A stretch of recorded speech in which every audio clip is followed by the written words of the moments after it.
Chapter number 6, chapter triangle. This is introduction video. कल के video में मैंने आपको बताया था कि ये जो हमारा ट्रायंगल चैप्टर है इसको एग्जैक्टली टू जो टॉपिक्स है उसमें डिवाइड किया गया है. इस चैप्टर में हमें 2 टॉपिक्स पढ़ने हैं. The first is BPT, basic proportionality theorem और थेल्स थ्योरम.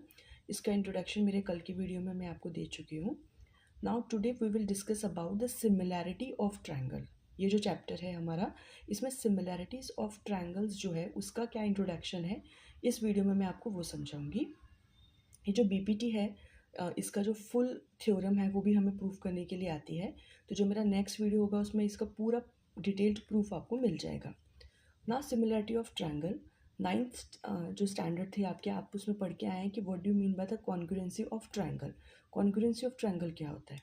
जब 2 ट्रायंगल्स आपको गिवन है और इनको हम कॉन्ग्रुएंट कब बोलेंगे, उसका क्राइटेरिया होता है when all the 3 angles of both the triangles, corresponding angles जब इक्वल होते हैं.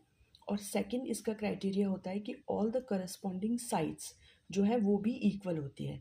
तब हम इन दोनों ट्रायंगल्स को कहते हैं कि they are congruent to each other. But यहाँ पे हमें सिमिलैरिटी पढ़ना है. जो सिमिलर ट्रायंगल्स होते हैं उसमें जो एंगल वाला क्राइटेरिया है इट विल बी सेम. जो तीनों एंगल्स होते हैं करस्पॉन्डिंग एंगल्स वो तीनों सेम होते हैं, लेकिन जो साइड्स हैं वो सेम नहीं होती हैं. उनका जो रेशो होता है, जैसे A B and P Q, इसका रेशो किसके इक्वल होगा? जो बी सी है, B C upon Q R. और इसका रेशो किसके इक्वल होगा? A C upon P R के इक्वल. मतलब जो करस्पॉन्डिंग साइड्स का जो रेशो है वो रेशो इक्वल होता है. तो that is, in that case हम कह सकते हैं कि जो दो ट्रायंगल्स हैं, जो दो भी कोई भी फिगर है, दे आर सिमिलर. जो दोनों ट्रायंगल्स हैं वो सिमिलर है. इट मीन्स दैट कि all the similar figures need not be congruent, but all the congruent figures is definitely similar. Similarity में जो है सेम फिगर रहते हैं लेकिन इक्वल फिगर नहीं रहते. बट कॉन्ग्रुएंसी में सेम फिगर भी है और इक्वल फिगर भी है. बट सिमिलैरिटी में छोटा और बड़ा हो सकता है. जैसे एक ट्रायंगल छोटा है और एक ट्रायंगल बड़ा है तो वो सिमिलर हो सकते हैं बट कॉन्ग्रुएंट नहीं हो सकते. This is basically the difference between the congruency and similarity. I hope आपको समझ में आ गया होगा.